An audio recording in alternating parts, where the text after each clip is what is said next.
Good morning, good morning. Busy time.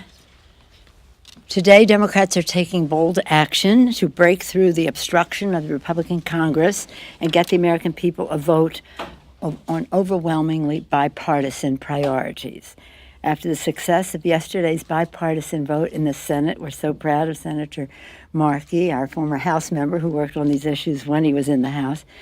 That effort in the Senate to save the internet and restore net neutrality. Democrats, led by Representative Mike Doyle, are filing a discharge petition to force a vote in the House as well.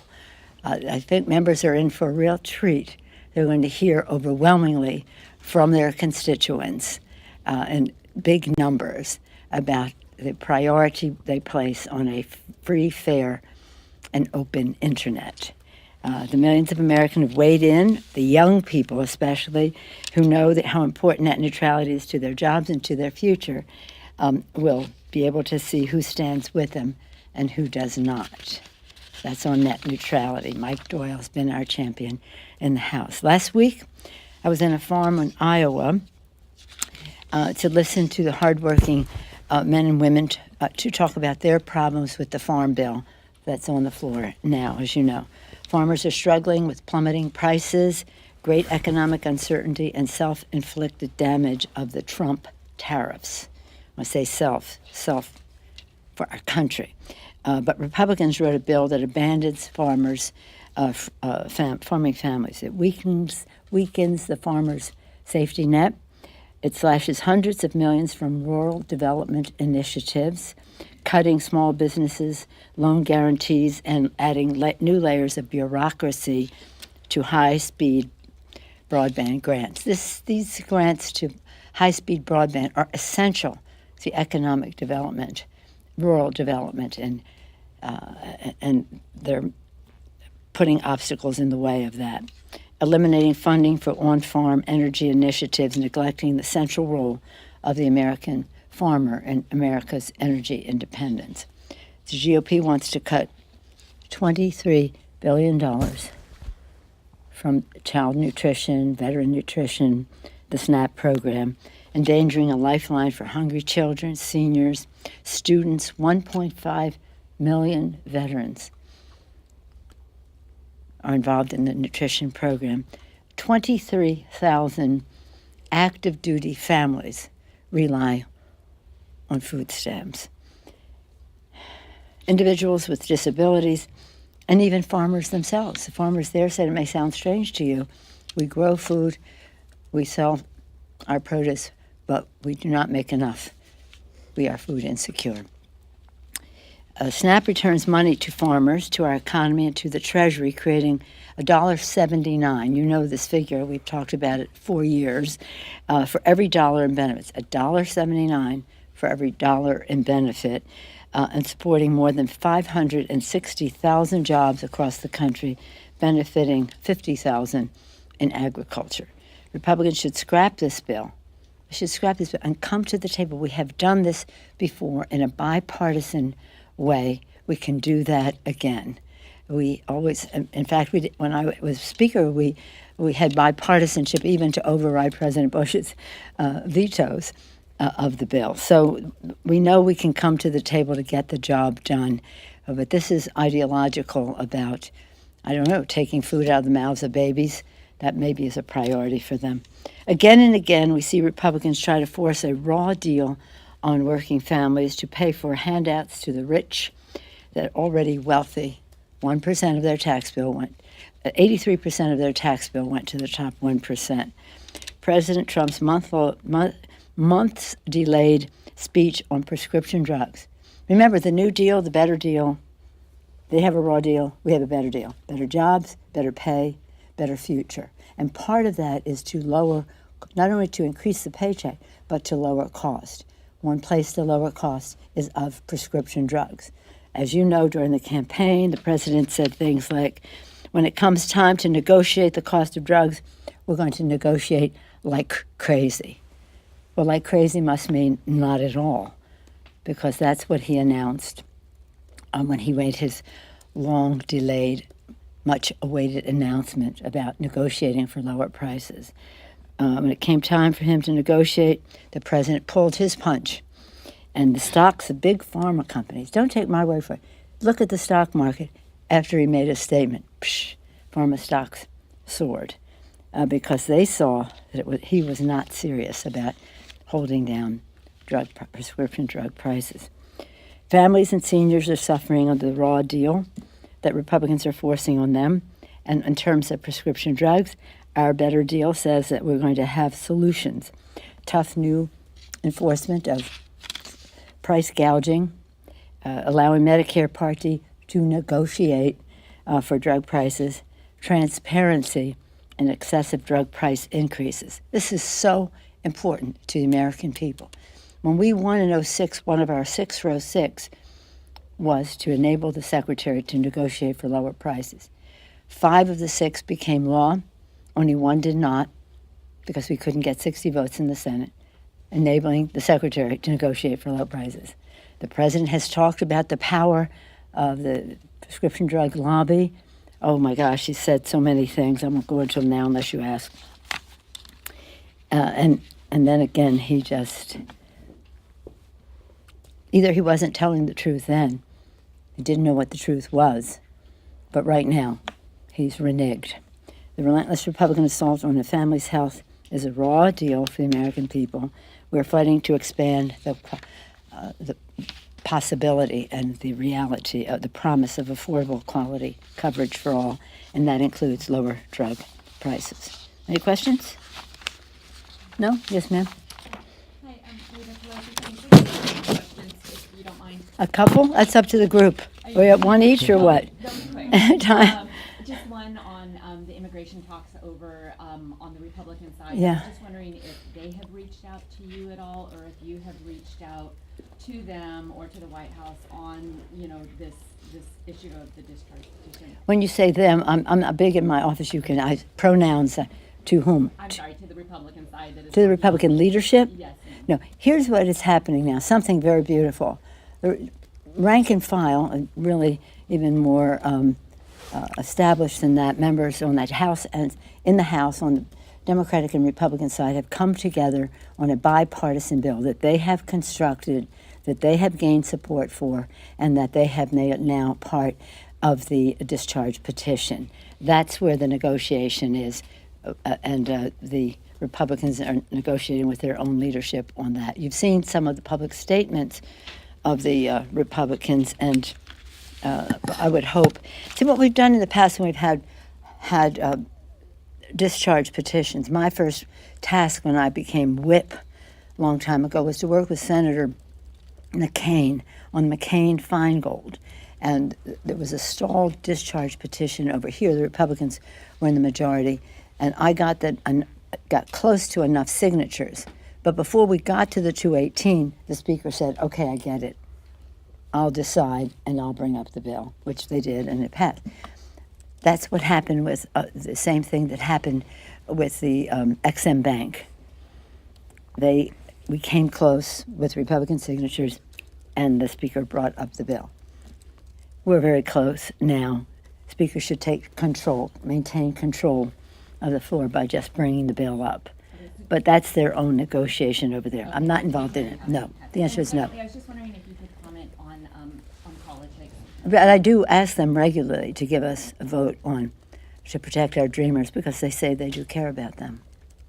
Some polling shows that there has been a narrowing of the generic ballot, and that the Republicans are gaining traction in ways that we haven't seen in a few months. And I'm wondering if you can address that, why you think there has been this shift. I don't think there's that much shift at all. We're very pleased about how things are going. We're doing it one district at a time, and in those districts, things are going very well for us. You maybe were here then, I don't know, but when the generics were bigger, I said, generics don't matter to me. What matters to me is one district at a time. I wish the election were today. I think we would win overwhelmingly today, but it's not today. So we just take it one district at a time. Tuesday was a great night for us. We expect to pick up several seats there, and most of them women members, so we're very excited about that. But we're on our path. Our chairman has managed all of the massive mobilization that is coming our way, the unity of our messaging, and the resources that we're able to amass are record-breaking. So I feel very confident about it. Yes, ma'am. Casey. What would the reason be for Democrats not to sign on to this discharge petition? If 25 Republicans are willing to say we want to have these votes on immigration, why not have urge all of your members? I think we have 99% of our members to be signing on, and we'll have conversations with the others about what the equities are. I think there's some clarification that is needed about what actually is in the bill. They're saying it's a wall, and it's not a wall. But that's not the issue. The issue is getting the Republican signatures on the bill. Yes, sir. I know it's a couple months away, but I know we're also in the thick of start of appropriations season. How Yes. confident are you right now, given what the president said after the signing of the Omni, that Congress isn't headed toward another shutdown come September? Do you feel like the approach process can actually work as it's supposed to? Well, I was an appropriator, as part of my culture here at Appropriations Intelligence. I have always said, left to their own devices, the appropriators can work in a bipartisan way to get the bills done. It's when the poison pills descend from on high, from the leadership, that the problem happens, and we will not be supporting their poison pills. So we'll just see how that goes. But I do have confidence in the work of the appropriators. One of the concerns I do have, though, is how they allocate the resources committee to committee. And I hope that we can be assured of what that is and not have it change in the course of the negotiations. For example, they want to add more to transportation, transportation HUD. And where does that come from? Does it come from children's health? Well, that's really one of the main concerns that we have. But again, the appropriators know what their job is and that they can negotiate and get the job done. It's the leadership that usually makes the problem. Are you confident the leadership will forestall? Well, I don't know. Are you confident in the White House? Next. Yes, sir. Another politics question. I wanted to ask you about California's primary, the jungle primary system.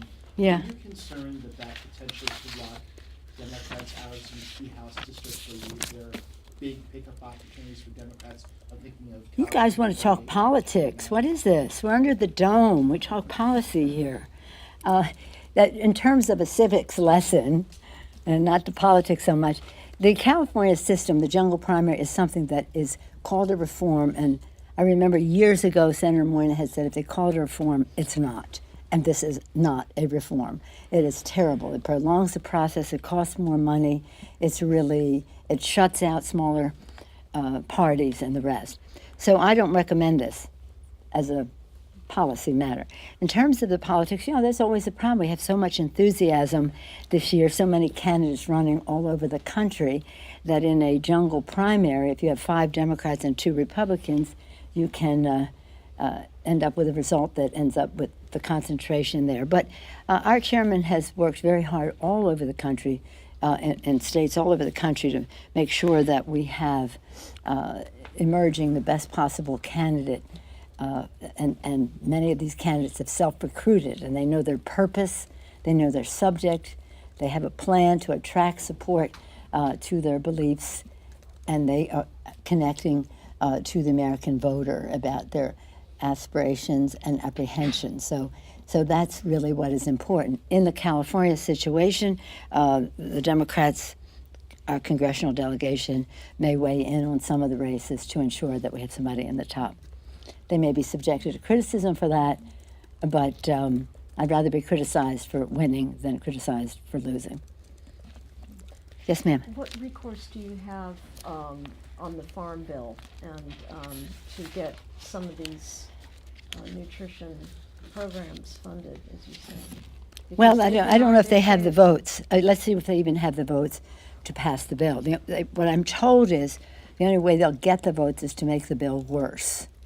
But again, it's about public sentiment. There's no wonder that all of the religious, faith-based groups and all the people who care about people are concerned about what this bill does to children, veterans, seniors, people with disabilities, men and women in uniform and their families.